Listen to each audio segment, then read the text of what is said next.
to see its dismantling. Well, more on that story now, and we can go to Washington. And welcome back, retired Colonel Daniel Davis, Senior Fellow at Defense Priorities think tank. Welcome back, Colonel Davis. Is this the kind of gesture which should underpin the talk, the kind of optimism surrounding the talks in recent weeks? Well, it certainly is. If it's true, it's certainly a very positive development. There's been many people here that are speculating that that nuclear test site had actually collapsed and that they're actually closing something that doesn't work, and that's been a lot of the speculation. But at least according to the press secretary for President Moon today, he quoted Kim, the leader Kim, as saying that that's not true and that you will see for yourself because we're going to allow Western media, the United States, South Korea, to see for themselves that it's actually, still functional and operational, and we're going to close it down. So if he takes, if he's good on his word on that, and they can validate that, then that certainly is a very positive development. What else would you like to see in terms of concrete concessions from North Korea, and I suppose to a certain extent, South Korea and the United States?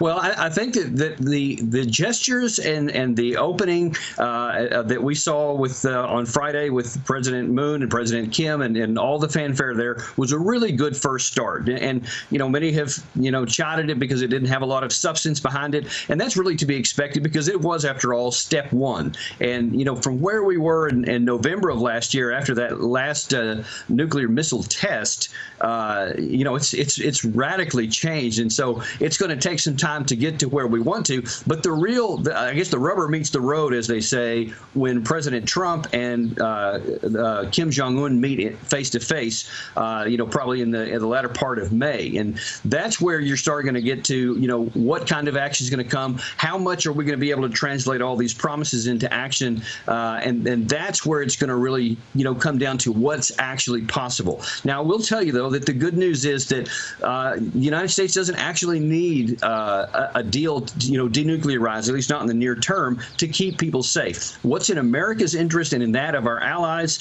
and really the whole world, in that, especially in that part of Asia, is that there's no war. And our primary objective is to prevent war breaking out no matter what the cost is. And our military deterrent will make sure that that doesn't happen because Kim is not in any position, I don't think, to use his nuclear weapons. But he does know that if he ever does, we have a conventional and military might that could shut that down. So I think that we're in a really good dominating negotiating position because we don't have to have an agreement right now. Time is on our side, and it's not necessarily on Kim's side. So that may weigh into the negotiations. I want to pick you up on that word, denuclearization of the Korean Peninsula, which is what apparently Kim Jong-un has said, and also what President Trump is using.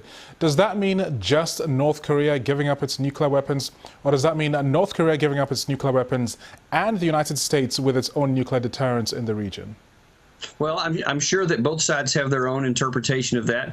What we mean, of course, is very clear that it's the complete, verifiable, and irreversible denuclearization, which means all of their capabilities to be removed. That's a long way from now, and it would be great if we get there. I'm a little bit pessimistic that we can get completely there. Maybe we will, and I certainly hope that we do. But the good news is, again, though, that we don't have to get all the way there to still keep everybody safe and to prevent war. And I think that's the main objective that I want to make sure that the United States focuses on is to prevent war. Okay, thank you very much. That's retired Lieutenant Colonel Daniel Davis at the Defense Priorities.